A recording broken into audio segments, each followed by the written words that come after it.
그리고 그 계산의 끝에는 한 사람의 죽음이 기다리고 있습니다. 관우. 하지만 그 죽음은 갑자기 찾아오지 않습니다. 관우의 최후는 적벽 이후의 선택들이 차곡차곡 쌓여 만들어낸 결과입니다. 적벽이 끝난 뒤 많은 사람들이 착각합니다. 이제 조조는 끝났다. 남쪽이 이겼다. 연합이 승리했다. 하지만 전쟁에서 한 번 진다고 패자가 사라지지는 않습니다. 조조는 살아있었고 북쪽은 여전히 조조의 것이었고 그 체제도 무너지지 않았습니다. 다만 조조는 남쪽을 한 번에 삼키는 데 실패했을 뿐입니다. 그렇다면 적벽 이후 가장 먼저 변한 것은 무엇일까요? 힘의 균형입니다. 이제 천하는 한 명이 독식하는 구조가 아니라 서로 견제하는 구조로 바뀝니다. 그리고 그 균형의 중심에 가장 위험한 땅이 놓입니다. 형주. 형주는 단순한 영토가 아닙니다. 형주는 목입니다. 북쪽에서 내려오는 칼을 막는 자리이면서 남쪽에서 북쪽으로 찌를 수 있는 자리입니다. 누가 형주를 쥐느냐에 따라 전쟁의 방향이 바뀝니다. 적벽 이후 이 형주를 둘러싼 선택이 삼국지의 다음 비극을 준비합니다. 유비는 형주에 발을 들입니다. 처음에는 임시입니다. 빌린 자리입니다. 동맹의 이름으로 맡은 자리입니다. 문제는 난세에서 임시라는 말이 얼마나 위험한지입니다. 임시는 늘 영구가 됩니다. 유비에게 형주는 단순한 거점이 아닙니다. 처음으로 손에 넣은 자기 기반입니다. 떠돌이였던 유비가 드디어 뿌리를 내릴 수 있는 자리. 그걸 쉽게 놓을 수 있을까요? 반대로 송권에게 형주는 생명줄입니다. 형주를 잃으면 조조의 남하를 바로 옆에서 맞게 됩니다. 즉, 유비에게 형주는 기회이고 송권에게 형주는 방패입니다. 기회와 방패는 절대 같은 방식으로 보이지 않습니다. 그래서 갈등이 시작됩니다.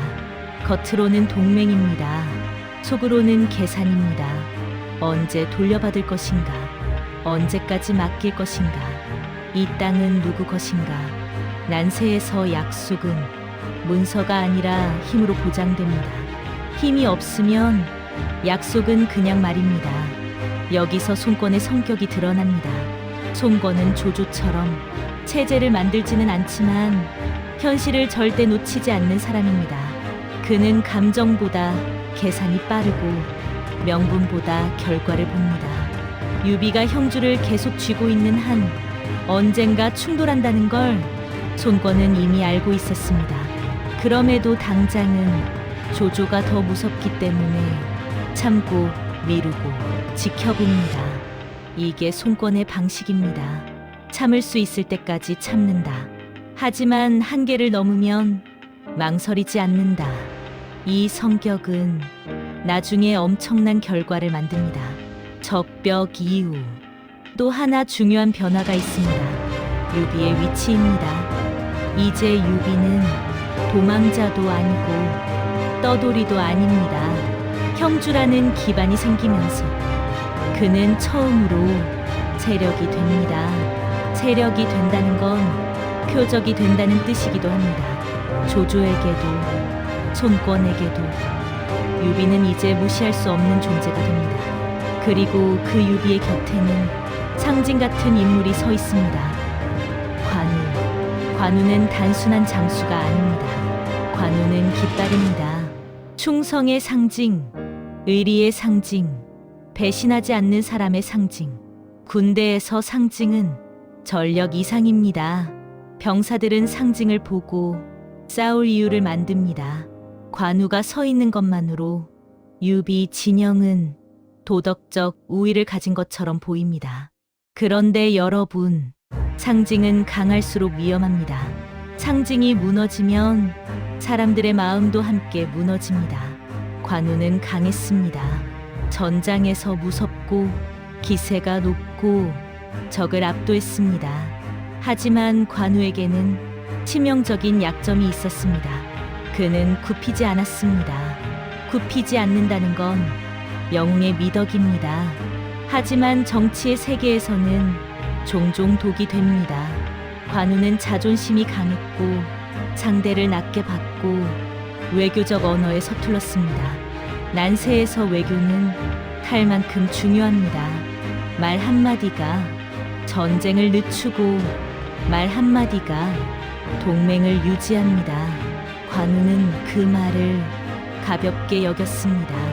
그리고 그 태도는 조용히 관계를 깎아먹습니다. 특히 송권 진영과의 관계에서 관우의 태도는 상처로 남습니다. 존중하지 않는 태도, 낮춰보는 시선, 협상의 여지를 줄이는 말, 이 모든 것이 나중에 칼이 되어 돌아옵니다. 하지만 그때까지 아무도 모릅니다. 지금은 아직 겉으로는 동맹이고 겉으로는 균형이고 겉으로는 협력입니다. 그리고 그 겉모습 아래에서 서서히 균열이 자랍니다.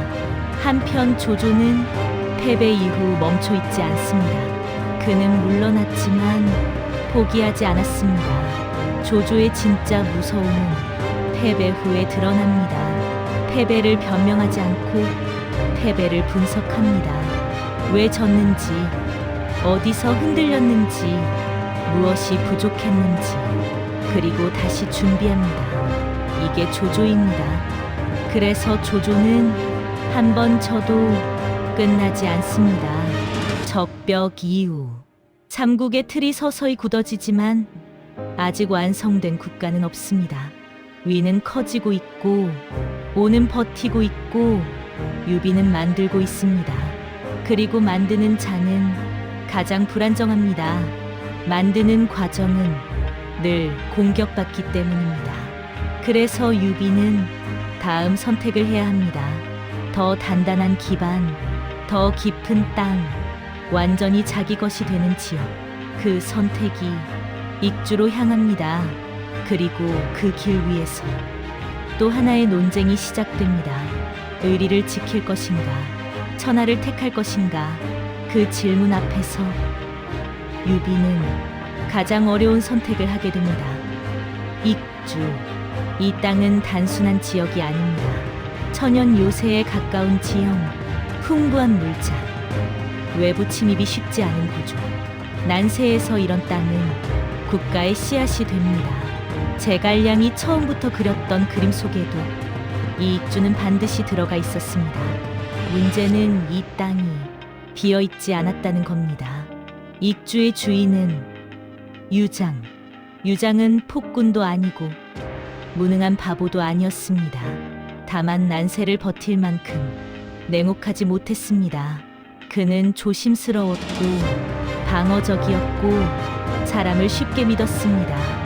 난세에서 이 성격은 미덕이 아니라 치명적인 약점이 됩니다. 조조의 압박이 커지자 유장은 도움을 요청합니다. 그리고 그 도움의 대상이 바로 유비였습니다. 여러분, 여기서 삼국지의 가장 불편한 장면 중 하나가 시작됩니다. 도움을 요청한 사람, 도움을 받으러 들어간 사람, 그리고 결국 그 도움을 준 사람이 그 땅의 주인이 되는 과정.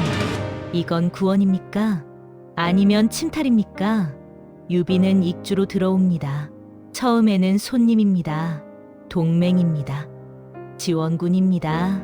그런데 시간이 흐르면서 공기가 달라집니다.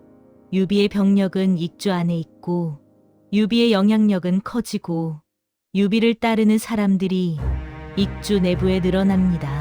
사람의 마음이 서서히 이동합니다. 난세에서 권력은 성벽이 아니라 사람의 마음으로 이동합니다. 그리고 이 이동은 칼보다 조용하게 일어납니다. 제갈량과 참모들은 계산하고 있었습니다. 익주가 있어야 촉이 만들어진다. 촉이 있어야 삼국 구도가 완성된다. 삼국이 완성돼야 조조와 균형이 맞는다. 이건 대의입니다. 큰 그림입니다. 역사의 설계입니다. 그런데 그 설계 아래에는 개인의 신뢰가 깔려 있습니다. 유장은 유비를 믿었습니다. 믿고 문을 열어줬고, 믿고 군대를 들였고, 믿고 함께하자 했습니다. 그 믿음 위에서 전쟁 준비가 시작됩니다. 여기서 유비는 갈라집니다. 사람 유비와 군주 유비가 서로 다른 방향을 보기 시작합니다. 사람 유비는 압니다. 이건 배신처럼 보일 수 있다는 걸. 이건 의리를 저버리는 행동이라는 걸. 하지만 군주 유비는 또 다른 질문을 받습니다. 지금 이 기회를 놓치면 우리는 영원히 떠돌이로 남는다. 난세는 사람에게 잔인한 선택만 줍니다. 둘 다 지킬 수 있는 길을 잘 주지 않습니다. 그래서 결국 하나를 택해야 합니다. 유비는 익주를 택합니다. 전면 충돌이 시작됩니다. 이 과정은 낭만이 아닙니다. 미화하기 어려운 전쟁입니다. 설득, 압박, 전투, 내부 분열, 심리전. 익주는 밖에서 무너진 게 아니라 안에서 갈라집니다. 유장은 끝까지 결단하지 못합니다. 망설임은 난세에서 가장 빠른 패배 방식입니다. 결국 익주는 유비의 손으로 넘어옵니다.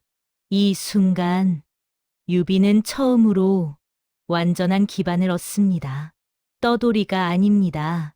임시 거점도 아닙니다. 진짜 영토입니다. 촉의 시작입니다.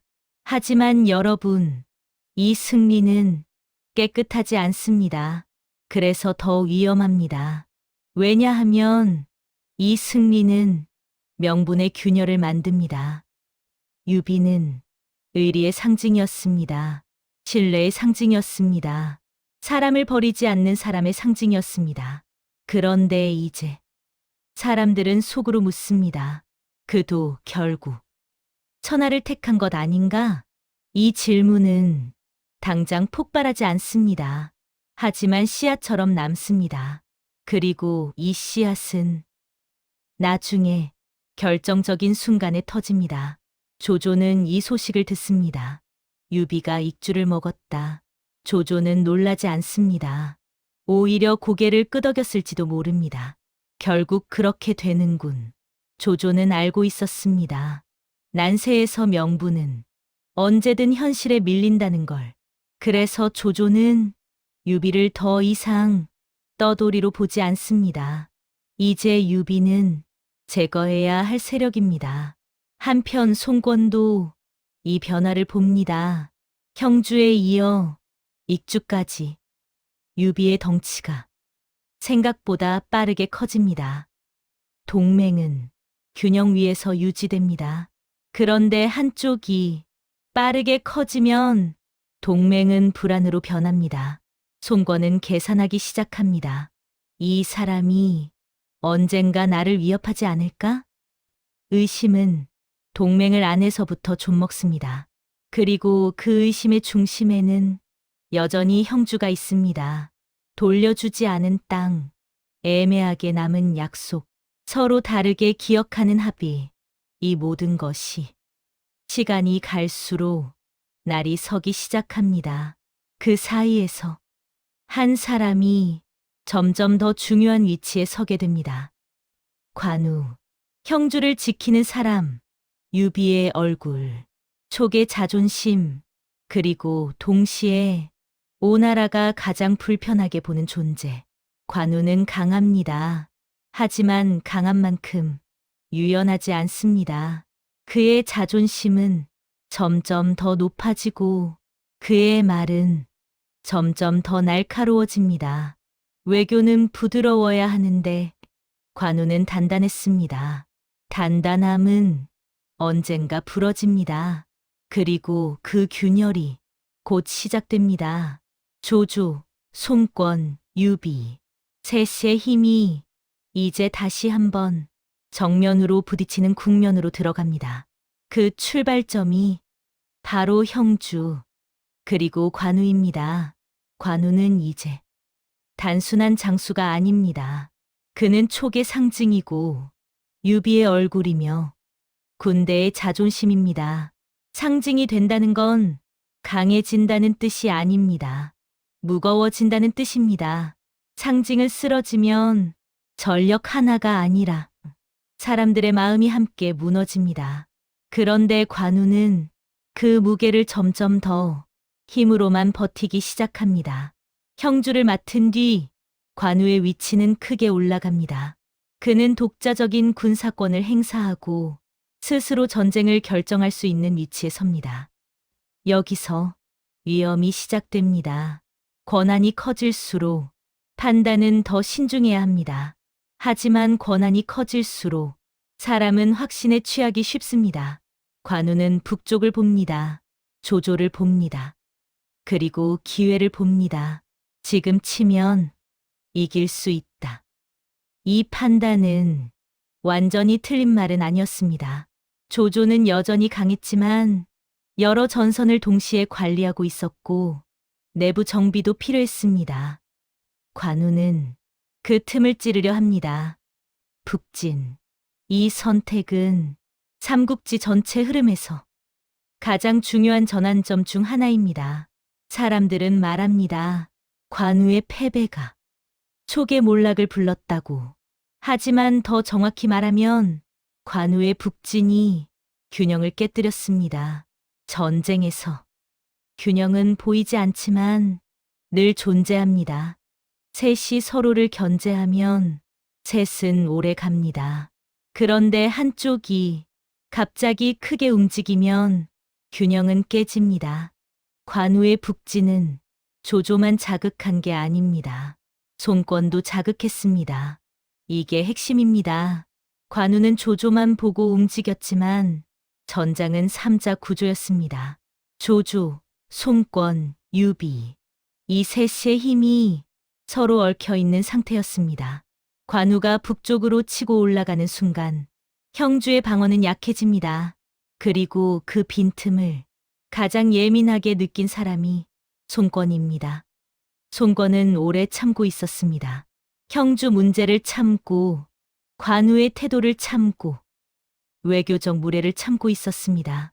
그런데 이제 참을 이유가 줄어듭니다. 관우가 멀어졌고 형주가 비었고 기회가 생겼습니다. 여러분, 난세에서 기회는 도덕보다 빠르게 움직입니다. 손권은 계산합니다. 지금 형주를 치면 성공 확률이 높다. 지금 아니면 다시는 못 가져올 수도 있다. 동맹은 필요할 때 유지됩니다. 필요가 줄어들면 동맹도 약해집니다. 관우는 이 변화를 제대로 읽지 못합니다. 그는 조조를 압박합니다. 전과도 올립니다. 위세가 커집니다. 수군을 이끌고 성과를 거두고 이름을 떨칩니다. 이 시기 관우의 기세는 정말 대단했습니다.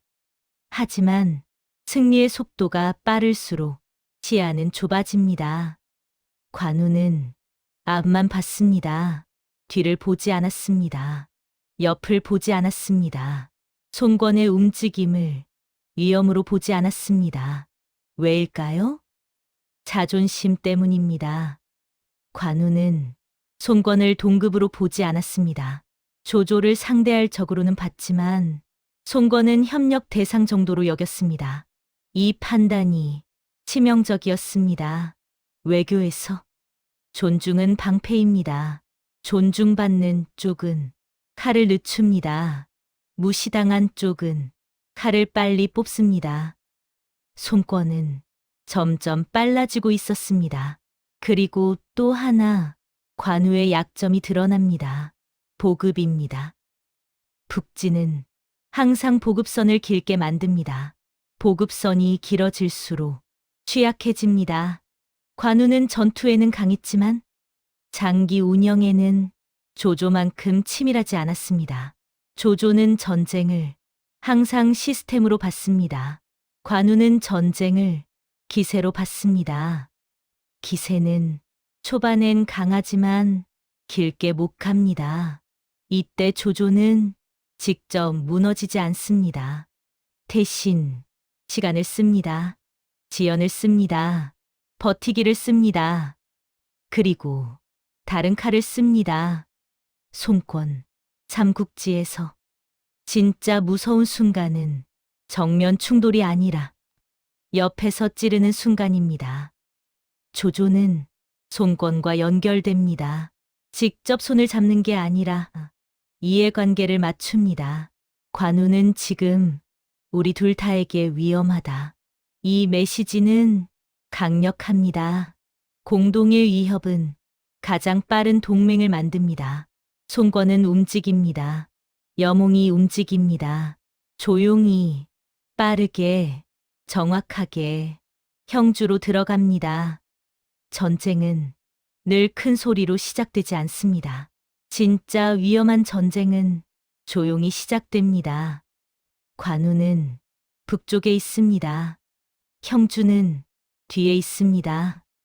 그리고 그 뒤가 무너집니다. 이 소식이 관우에게 전해지는 순간 전장의 방향이 완전히 바뀝니다. 공격하던 사람이 퇴로를 걱정하게 됩니다. 추격하던 사람이 포위를 걱정하게 됩니다. 전쟁은 앞이 아니라 뒤가 끊길 때 진짜로 집니다. 관우는 처음으로 포위되는 쪽이 됩니다. 그리고 그 순간 상징이 표적이 됩니다. 관우는 처음으로 쫓는 자가 아니라 쫓기는 자가 됩니다. 전쟁의 공기는 아주 빠르게 바뀝니다. 불과 얼마 전까지 관우의 이름만 들어도 적진이 긴장했습니다. 그의 깃발이 보이면 병사들이 물러섰습니다. 그런데 지금은 다릅니다. 이제 관우는 고립되어 있습니다. 북쪽으로는 조조, 뒤쪽으로는 손권, 양쪽에서 압박이 들어옵니다. 이 구조는 이미 답이 나 있는 포위망입니다. 전장에서 가장 무서운 건 강한 적이 아닙니다. 퇴로가 없는 상황입니다. 관우의 군대는 지쳐 있었고, 보급은 흔들렸고, 정보는 늦었습니다. 그리고 더 치명적인 문제가 터지기 시작합니다. 사람입니다. 난세에서 군대는 충성으로 유지되지 않습니다. 군대는 승리로 유지됩니다. 이길 때는 모입니다. 질 때는 흩어집니다. 관우의 기세가 꺾이자 주변의 마음도 흔들립니다. 여기서 배신이 등장합니다. 많은 사람들은 삼국지의 배신을 도덕 문제로 봅니다. 의리가 없었다.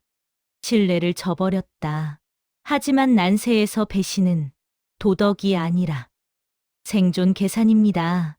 살 가능성이 높은 쪽으로 사람이 이동하는 것. 이건 차갑지만 현실입니다. 손권 측은 심리전을 씁니다. 지금 항복하면 산다. 지금 돌아서면 지켜준다. 지금 붙으면 끝난다. 이 메시지는 전쟁터에서 칼보다 빠르게 퍼집니다. 관우의 일부 병력은 마음이 흔들립니다. 장수들도 갈등합니다. 끝까지 남을 것인가, 살 길을 찾을 것인가. 관우는 끝까지 남는 쪽입니다. 그게 관우입니다. 그래서 그는 영웅이 됩니다. 그리고 동시에 비극이 됩니다. 유연함이 없는 충성은 아름답지만 오래 못 갑니다. 관우는 끝까지 자기 방식대로 갑니다. 굽히지 않고, 빌지 않고, 돌아서지 않습니다. 그 선택은 한 인간으로 보면 위대하지만 한 세력의 입장에서 보면 치명적일 수 있습니다. 전쟁은 개인의 명예로 평가되지 않습니다. 전쟁은 결과로 평가됩니다. 관우는 마지막까지 버팁니다. 하지만 포위망은 점점 좁아집니다. 도망칠 길은 줄고, 병력은 줄고, 선택지는 사라집니다. 그리고 결국 붙잡힙니다. 이 장면에서 삼국지는 아주 냉정해집니다. 관우는 살 수 있는 기회를 받습니다. 조건부 생존, 항복, 전향, 난세의 많은 장수들이 이 길을 택했습니다. 살아서 다음 기회를 노리는 길. 그런데 관우는 거절합니다. 여러분, 이 선택이 왜 그렇게 강렬하게 기억될까요? 살 수 있는 길을 버리고 자기 이름을 택했기 때문입니다. 관우는 생존보다 정체성을 택합니다. 나는 바뀌지 않는다. 나는 꺾이지 않는다. 그래서 그는 죽습니다. 그리고 죽음으로 신화가 됩니다. 하지만 이 죽음의 파장은 여기서 끝나지 않습니다. 관우 개인의 죽음이 아니라 균형의 죽음이 됩니다. 형주가 넘어갑니다. 촉의 방패가 사라집니다. 유비의 외팔이 부러집니다. 그리고 가장 크게 흔들리는 사람이 있습니다. 유비. 관우는 단순한 장수가 아니었습니다. 형제였습니다. 상징이었습니다. 정체성이었습니다. 유비의 이야기에서 관우는 도원결의의 한 축입니다. 그 축이 무너졌습니다. 이건 전력 손실이 아니라 감정의 붕괴입니다. 여기서부터 유비의 판단이 달라지기 시작합니다. 차가운 계산이 아니라 뜨거운 분노가 결정에 들어옵니다. 난세에서 가장 위험한 건 분노한 군주입니다. 조조는 분노를 숨겼고 손권은 분노를 눌렀지만 유비는 분노를 따라갑니다. 그리고 그 분노가 다음 전쟁을 만듭니다. 복수. 형주를 빼앗긴 것에 대한 복수. 관우의 죽음에 대한 복수. 손권에 대한 복수. 복수는 명분이 강합니다. 사람들을 쉽게 모읍니다. 감정을 하나로 묶습니다. 하지만 복수는 전략이 약합니다. 시야를 좁히고 판단을 흐리고 퇴로를 지웁니다. 이제 유비는 묻지 않습니다. 이길 수 있는가? 가 아니라 갚아야 한다. 로 움직입니다. 이 선택이 삼국지의 다음 비극을 엽니다. 그리고 그 전쟁의 이름이 일흥입니다. 이 전쟁은 영토를 위한 싸움이 아닙니다. 균형을 위한 싸움도 아닙니다. 생존을 위한 싸움도 아닙니다. 이 전쟁은 감정을 위한 싸움입니다. 복수. 관우의 죽음 이후 유비의 시선은 단 하나로 고정됩니다. 손권. 동맹이었던 자. 함께 조조를 막았던 자. 그리고 지금은 반드시 꺾어야 할 대상. 여러분, 난세에서 가장 위험한 순간은 적이 강해졌을 때가 아닙니다. 지도자가 분노로 움직일 때입니다. 분노는 사람을 빠르게 움직이게 합니다. 하지만 멀리 보지 못하게 합니다. 유비는 늦지 않았습니다. 조조는 여전히 북쪽에 있고 촉은 이제 익주라는 기반을 가졌고 제갈량이라는 설계자가 곁에 있습니다. 원한다면 준비하고 계산하고 다시 균형을 만들 수 있었습니다. 그런데 유비는 기다리지 않습니다. 복수는 기다림을 싫어합니다. 7인 아들 중 말리는 사람이 있었습니다. 지금은 아니다. 조조가 있다. 균형이 무너진다. 오는 적이 아니다. 지금 싸우면 위험하다. 이 말들은 전략적으로 맞는 말이었습니다. 하지만 분노 앞에서 맞는 말은 힘을 잃습니다. 왜냐하면 분노는 논리가 아니라 정당성을 먹고 자라기 때문입니다. 나는 복수해야 한다. 나는 형제를 잃었다. 이건 도리가 아니다. 이 언어는 군대를 움직입니다. 사람들은 냉정한 계산보다 뜨거운 명분에 더 잘 움직입니다. 그래서 군대가 모입니다. 일흥으로 향합니다. 여기서 전쟁의 또 다른 구조가 드러납니다. 촉은 공격자입니다. 공격자는 항상 멀리 움직입니다. 보급선이 길어지고 지형이 낯설어지고 정보가 늦어집니다. 반대로 오나라는 방어자입니다. 방어자는 지형을 압니다. 동선을 압니다. 기다릴 수 있습니다. 기다림은 강력한 전략입니다. 그리고 오나라에는 한 사람이 있습니다. 육손. 많은 사람들이 이름을 크게 기억하지 않지만 이릉대전의 진짜 중심입니다. 육손은 조급하지 않았습니다. 유비는 빨리 끝내고 싶었고 육손은 늦게 끝내고 싶었습니다. 이 차이가 전쟁의 방향을 만듭니다. 유비의 군대는 깊숙이 들어옵니다. 진을 넓게 펼칩니다. 전선을 길게 만듭니다. 이건 초반에는 위압적입니다. 하지만 시간이 지나면 취약해집니다. 전선이 길어질수록 통제가 어려워지고 연결이 약해지고 지휘가 늦어집니다. 육손은 정면으로 부딪히지 않습니다. 피합니다. 물러납니다. 버팁니다. 이 전략은 비겁해 보일 수 있습니다. 하지만 가장 무서운 방식입니다. 왜냐하면 상대의 기세를 스스로 소모하게 만들기 때문입니다. 유비의 군대는 기다림에 익숙하지 않았습니다. 그들은 돌파를 기대했고 결전을 원했고 빠른 승리를 예상했습니다. 그런데 싸움이 열리지 않습니다. 이건 병사들의 마음을 갉아먹습니다. 왜 안 싸우지? 왜 안 나오지? 우리가 이기는 거 맞나? 의심은 사기를 떨어뜨립니다. 그리고 시간이 흐릅니다. 계절이 바뀝니다. 여름. 이릉의 여름은 덥고 건조합니다. 숲이 많고 불이 잘 붙습니다. 육손은 그 계절을 기다립니다. 전쟁에서 날씨는 배경이 아닙니다. 무기입니다. 그리고 그 무기가 사용됩니다. 화공, 적벽과 비슷해 보이지만 구조는 다릅니다. 적벽은 조조의 구조가 불에 취약했던 전쟁이고 이릉은 유비의 배치가 불에 취약했던 전쟁입니다. 긴 진영, 숲속 주둔, 연결된 방어선, 불은 한 번 붙으면 걷잡을 수 없습니다. 그날 불이 번집니다. 진영이 무너집니다. 지휘가 끊깁니다.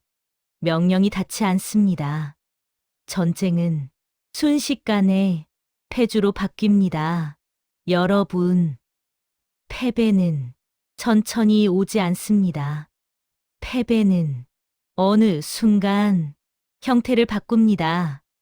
싸움이 도망으로 바뀌는 순간 전쟁은 끝납니다. 초계 군대는 무너집니다. 복수를 위해 모였던 군대가 생존을 위해 흩어집니다. 유비는 살아서 빠져나옵니다. 하지만 이건 생환이 아니라 붕괴입니다.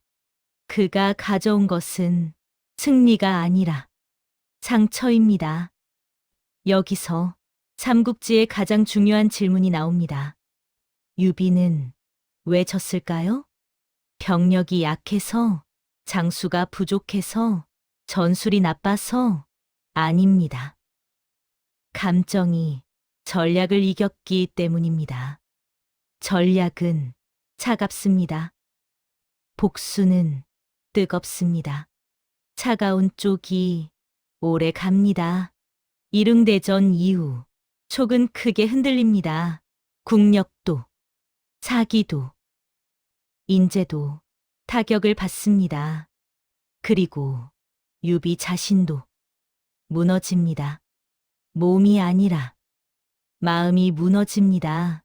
관우를 잃고, 전쟁을 잃고, 균형을 잃고, 기회를 잃습니다. 이제 유비의 시대는 서서히 저물기 시작합니다. 그리고 그 빈자리를 한 사람이 끝까지 붙잡게 됩니다. 제갈량, 이제부터 삼국지는 영웅의 전쟁이 아니라 관리자의 전쟁으로 성격이 바뀌기 시작합니다. 일흥대전 이후 촉의 공기는 완전히 달라집니다. 승리를 말하던 진영이 수습을 말하게 됩니다. 확장을 말하던 사람들이 유지를 말하게 됩니다. 전쟁의 방향이 밖이 아니라 안으로 향합니다. 그리고 그 중심에 한 사람이 앉아 있습니다. 유비. 그는 살아 돌아왔지만 예전의 유비가 아닙니다. 패배는 몸보다 마음을 먼저 깎습니다. 특히 스스로 선택한 전쟁에서의 패배는 변명할 곳이 없습니다. 남 탓을 할 수 없고, 운을 탓할 수 없고, 핑계를 만들 수 없습니다. 결정이 자기 것이었기 때문입니다. 이건 지도자에게 가장 무거운 짐입니다. 유비는 백제성에 머뭅니다. 돌아가지 않습니다. 움직이지 않습니다. 전면에 나서지 않습니다. 이건 휴식이 아닙니다. 소진입니다. 한 사람의 지도자가 감정으로 밀어붙였다가 현실에 부딪혀 완전히 소모된 상태. 여러분, 난세에서 소모된 지도자는 가장 먼저 늙습니다. 시간이 아니라 결정이 사람을 늙게 만듭니다. 그 사이 촉의 내부는 불안해집니다. 왕이 약해졌고 군대가 약해졌고 상징이 사라졌습니다. 이럴 때 나라를 지탱하는 것은 한 가지입니다. 사람, 그리고 그 사람이 제갈량입니다. 제갈량은 전쟁의 영웅이 아니었습니다. 칼을 휘두르는 장수도 아니었습니다. 그는 구조를 세우는 사람이었습니다. 무너진 뒤에 다시 세우는 사람, 확장보다 유지를 잘하는 사람. 이 시점에서 그의 진짜 능력이 드러납니다. 유비는 자기 아들을 부릅니다. 유선, 삼국지에서 가장 많이 오해받는 인물 중 하나입니다. 무능하다. 어리석다. 나라를 망친 황제다. 이렇게 기억됩니다. 하지만 이 시점의 유선은 아직 아무것도 하지 않았습니다. 그는 아직 어린 후계자일 뿐입니다. 중요한 건 유선이 아니라 유비의 선택입니다. 유비는 제갈량을 부릅니다. 그리고 역사에 남는 말을 합니다. 그대는 그를 도울 수 있으면 도와라. 만약 안 되면 그대가 대신하라. 이 말은 단순한 부탁이 아닙니다. 권력의 위임입니다. 혈통보다 능력을 우선에 둔 선택. 난세에서 이 선택은 드뭅니다. 왕은 보통 자기 피를 먼저 봅니다. 자기 가문을 먼저 봅니다. 그런데 유비는 나라를 먼저 봅니다. 이건 유비라는 인물의 마지막 무게입니다. 그는 완벽하지 않았습니다. 익주에서의 선택도, 일흥에서의 전쟁도 논란이 있습니다. 하지만 마지막 순간 그는 감정이 아니라 구조를 택합니다. 제갈량은 이 말을 듣습니다. 그리고 그 순간 그의 어깨 위에 나라 하나가 올라옵니다. 여러분, 참모가 나라를 떠받치는 순간은 대부분 위기입니다. 시스템이 안정될 때는 영웅이 필요 없습니다. 위기가 왔을 때 참모가 전면에 나옵니다. 이제 촉은 영웅의 나라가 아니라 관리의 나라가 됩니다. 유비는 끝내 돌아가지 못합니다. 백제성에서 생을 마칩니다. 그의 죽음은 전장의 죽음이 아니라 후회의 죽음에 가깝습니다. 그는 천하를 얻지 못했고 형제를 잃었고 복수에 실패했고 몸과 마음이 함께 꺼졌습니다. 하지만 완전히 실패한 인물은 아닙니다. 그가 남긴 것이 있습니다. 사람, 관우, 장비, 제갈량, 그리고 수많은 인재들. 유비는 체제를 만든 사람은 아니지만 사람을 모은 사람이었습니다. 그 사람이 남긴 유산이 촉을 계속 움직이게 합니다. 이제 제갈량의 시대가 열립니다. 그는 전쟁을 시작하지 않습니다. 먼저 정리합니다. 내부를 다지고 행정을 세우고 세금을 정비하고 군을 재편하고 질서를 만듭니다. 이건 드라마가 아닙니다. 하지만 국가에는 가장 중요한 단계입니다. 나라가 오래 가려면 칼보다 장부가 먼저입니다. 제갈량은 장부를 듭니다. 하지만 그가 칼을 안 드는 건 아닙니다. 그는 다음 목표를 봅니다. 북쪽, 조조가 죽고 위나라가 이어졌지만 북쪽의 힘은 여전히 강합니다. 촉이 살아남으려면 버티기만 해서는 안 됩니다. 압박해야 합니다. 흔들어야 합니다. 그래서 다음 장면이 열립니다. 북벌, 삼국지는 이제 마지막 단계로 들어가기 시작합니다. 북벌, 많은 사람들이 묻습니다. 제갈량은 왜 그토록 여러 번 북쪽으로 올라갔을까요? 정말 위나라를 무너뜨릴 수 있다고 믿었던 걸까요? 냉정하게 보면 확률은 높지 않았습니다. 국력으로 보면 위가 가장 강했습니다. 인구도 자원도 병력도 촉보다 훨씬 컸습니다. 촉은 지형은 강했지만 규모는 작았습니다. 그런데도 제갈량은 멈추지 않습니다. 이 선택을 이해하려면 전쟁이 아니라 정치를 봐야 합니다. 북벌은 정복 전쟁이 아니라 유지 전쟁이었습니다. 나라를 지키기 위한 공격. 이게 핵심입니다. 여러분, 작은 국가는 가만히 있으면 더 빨리 죽습니다. 큰 나라는 시간이 편입니다. 작은 나라는 시간이 적입니다. 촉이 성 안에만 틀어박혀 있으면 위는 준비할 시간을 벌고 세력은 더 커지고 압박은 더 강해집니다. 그래서 작은 국가는 움직여야 합니다. 이기기 위해서가 아니라 잊히지 않기 위해서. 제갈량은 그걸 알고 있었습니다. 북벌은 위나라를 당장 무너뜨리기 위한 도박이 아니라 촉이라는 국가가 여전히 싸우고 있다는 신호였습니다. 정치적 메시지. 우리는 아직 살아있다. 우리는 아직 포기하지 않았다. 우리는 아직 상대다. 이 메시지는 내부 결속을 만듭니다. 백성은 움직이는 나라를 믿습니다. 가만히 있는 나라는 불안하게 봅니다. 그래서 제갈량은 움직입니다. 하지만 움직인다고 무모했던 건 아닙니다. 그의 전쟁은 늘 계산 위에 있었습니다. 보급선, 지형, 철수로, 예비 계획. 그는 무리하지 않았습니다. 이게 사람들이 기대하는 영웅형 장수와의 차이입니다. 영웅은 결전을 원합니다. 관리자는 지속을 원합니다. 제갈량은 늘 돌아올 길을 먼저 만들었습니다. 그래서 크게 이기지 못했지만 크게 지지도 않았습니다. 이게 그의 전쟁 스타일입니다. 하지만 이 방식에는 또 다른 약점이 있습니다. 결정타가 없습니다.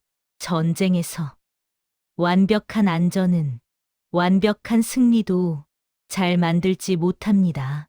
위나라는 무너지지 않았고 촉은 소모되었습니다. 병력, 자원, 시간, 그리고 제갈량 자신의 수명까지. 전쟁은 나라만 갉아먹지 않습니다. 사람도 갉아먹습니다. 여기서 위나라 쪽 인물 하나가 등장합니다.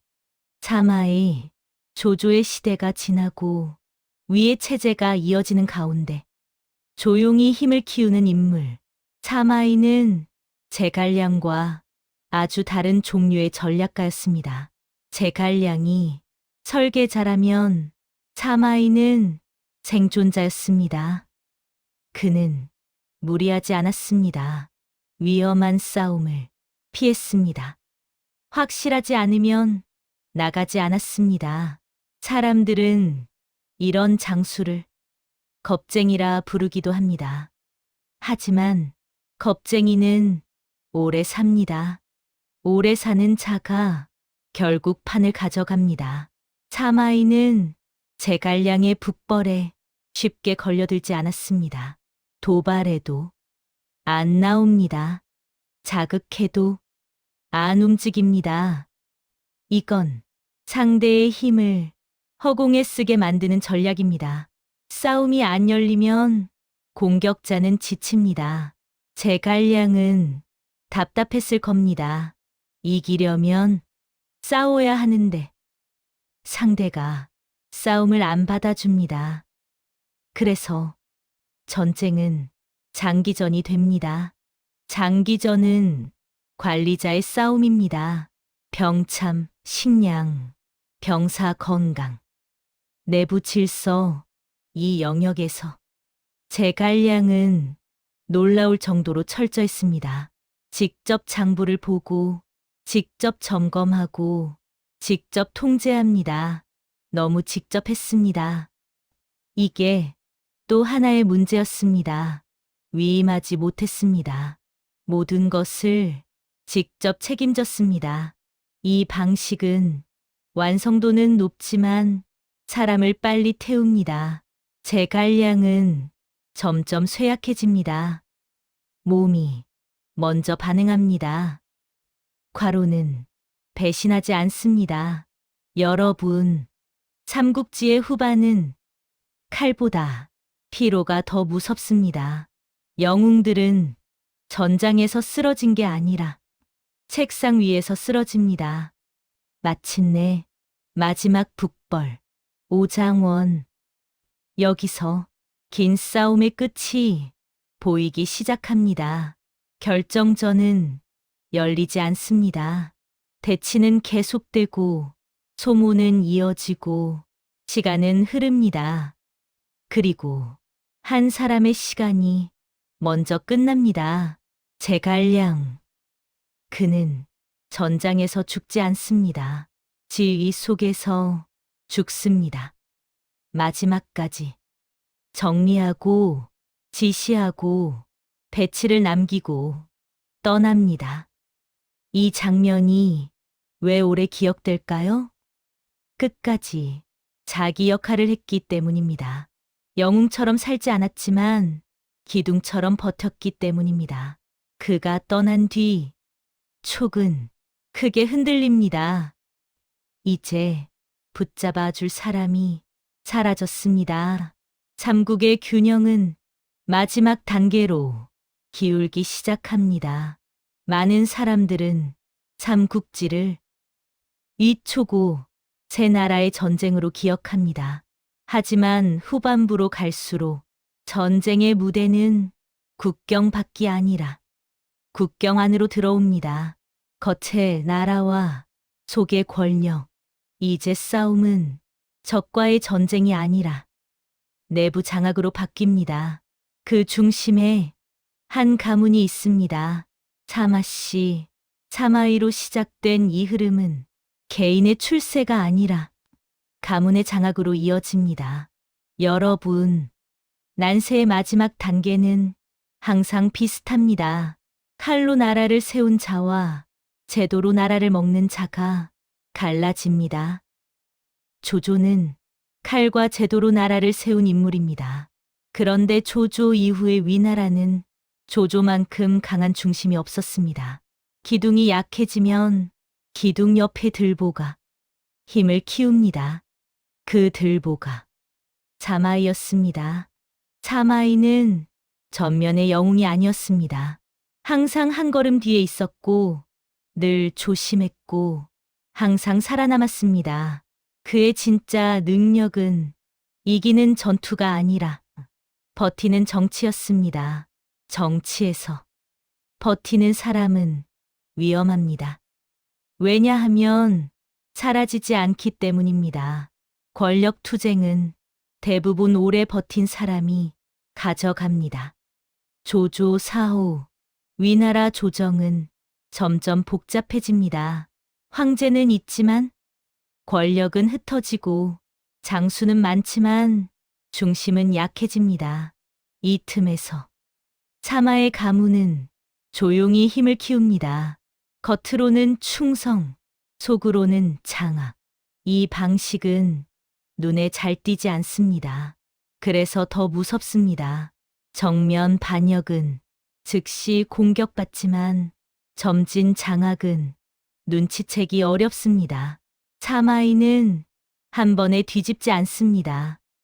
조금씩, 자리 하나씩, 권한 하나씩, 사람 하나씩 쌓아갑니다.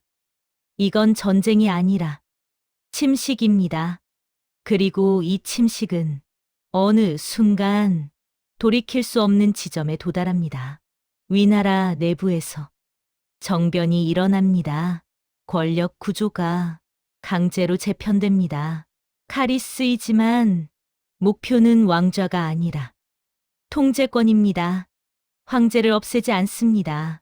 황제를 남겨둡니다. 왜냐하면 겉모습이 필요하기 때문입니다. 여러분, 진짜 권력자는 왕관을 꼭 쓰지 않습니다.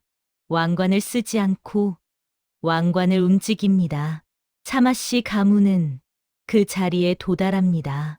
이 시점에서 삼국의 판도는 이미 기울어 있습니다. 촉은 제갈량 이후 버티는 힘이 약해졌고, 오는 내부 분열이 서서히 커지고 있었고, 위는 겉은 흔들려도 속은 사마씨가 장악하고 있었습니다. 겉과 속이 분리되기 시작하면 국가는 껍데기만 남습니다. 이게 왕조 말기의 공통된 특징입니다. 한편 촉을 봅니다. 제갈량이 떠난 뒤 촉은 계속 북벌을 시도하지만 예전의 정밀함이 없습니다. 지휘의 질이 달라지고 집중력이 떨어지고 통제력이 약해집니다. 유서는 종종 조롱의 대상이 되지만 사실 문제는 한 사람의 무능이 아니라 구조의 약화였습니다. 한 기둥이 너무 오래 떠받친 나라의 공통된 결말, 기둥이 사라지면 한 번에 흔들립니다. 오는 겉으로는 안정돼 보였습니다. 하지만 내부에서는 권력 다툼과 세력 분열이 조용히 커지고 있었습니다. 삼국은 아직 셋이지만 힘은 이미 한쪽으로 모이고 있었습니다.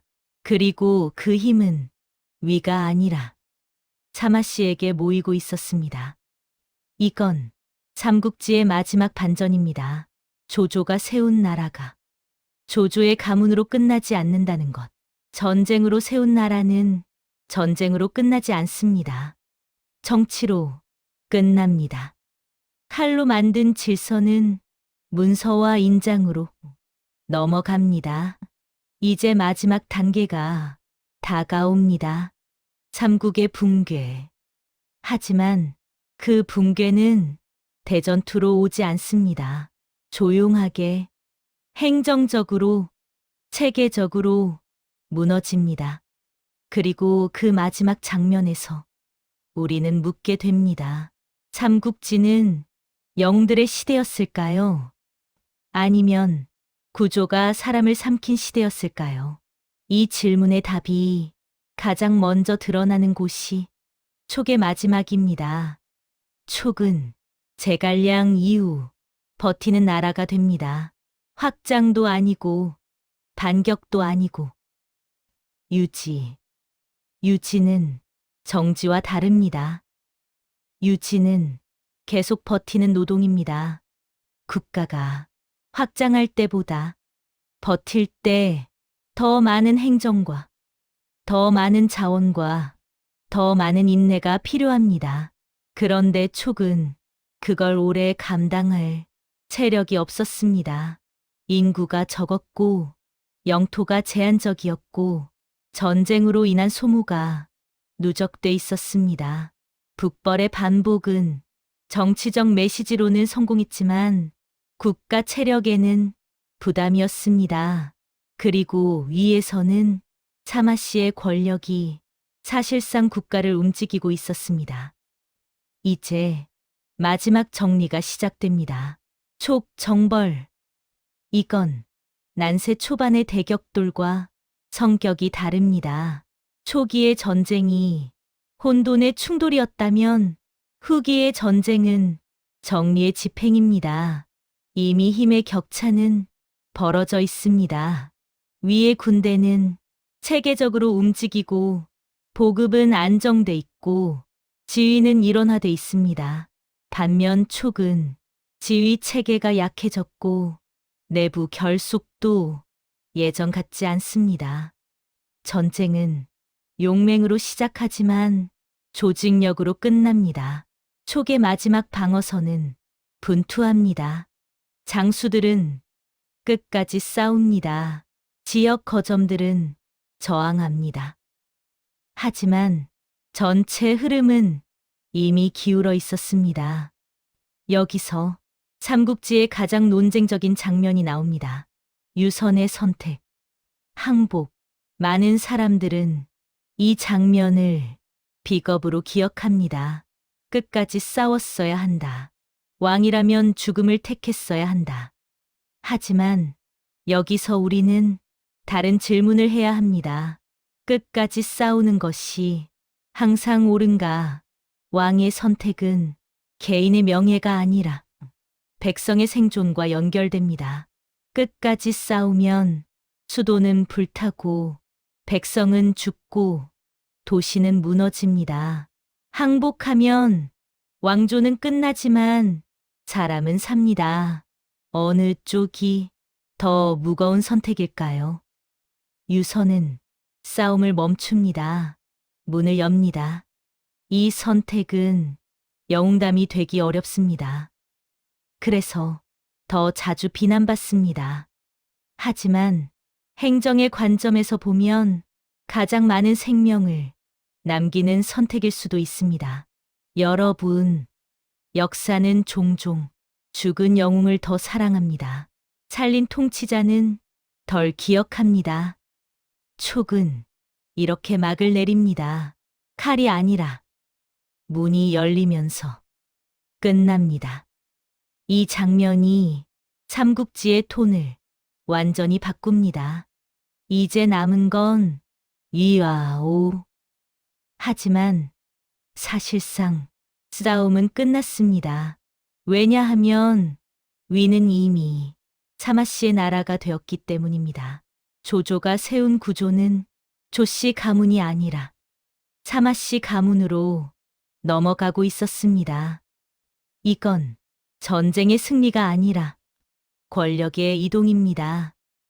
오는 마지막까지 버팁니다. 지형도 좋았고 수군도 강했고 방어도 단단했습니다. 하지만 내부가 흔들립니다.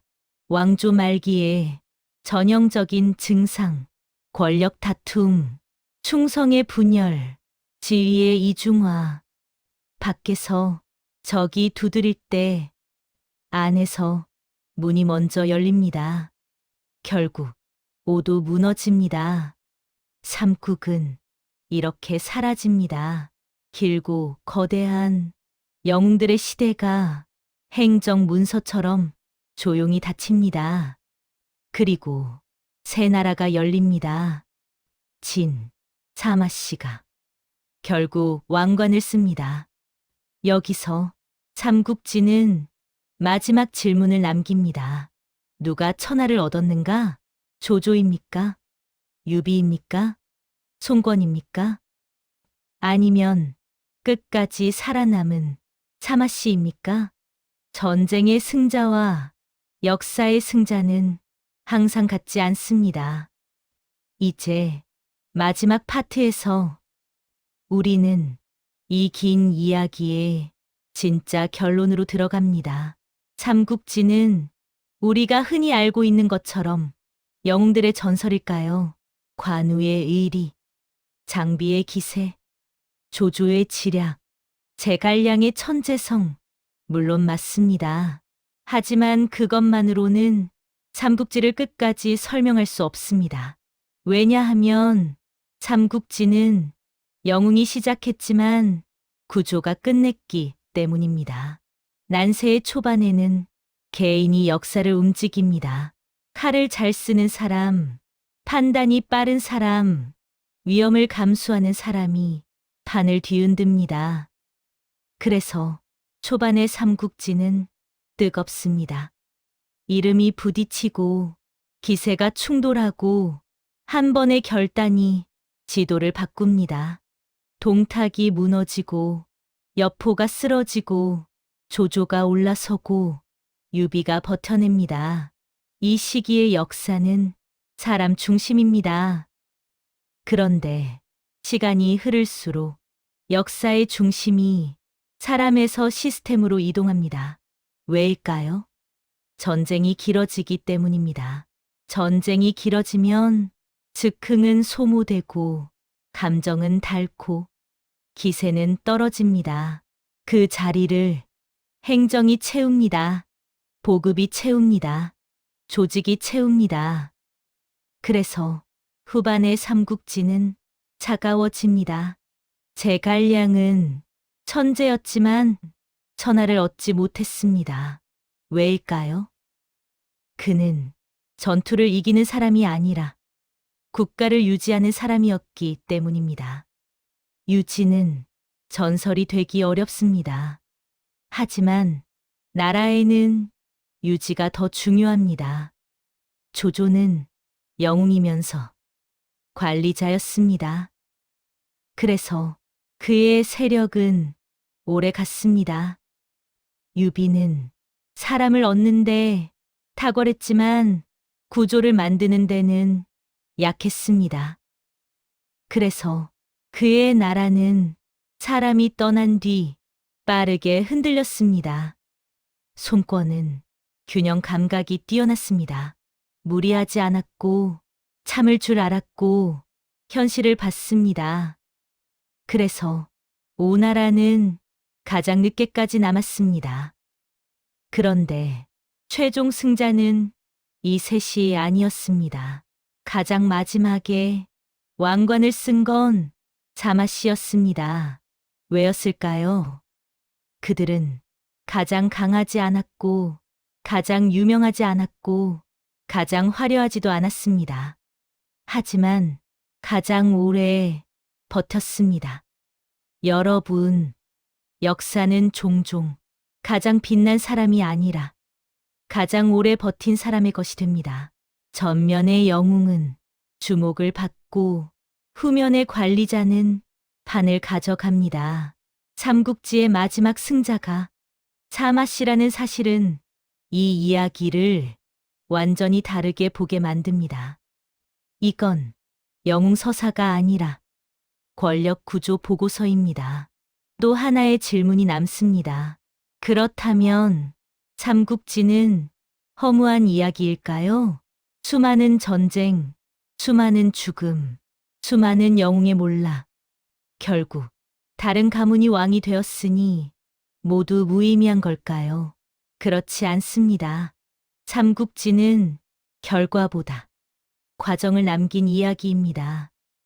사람이 어떻게 선택하는지, 권력이 어떻게 변하는지, 동맹이 왜 깨지는지, 감정이 어떻게 나라를 흔드는지, 관우의 죽음은 의리의 무게를 남겼고, 유비의 패배는 감정 정치의 위험을 남겼고, 제갈량의 북벌은 작은 나라의 생존 전략을 남겼고, 차마이의 부상은 권력의 진짜 이동 방식을 남겼습니다.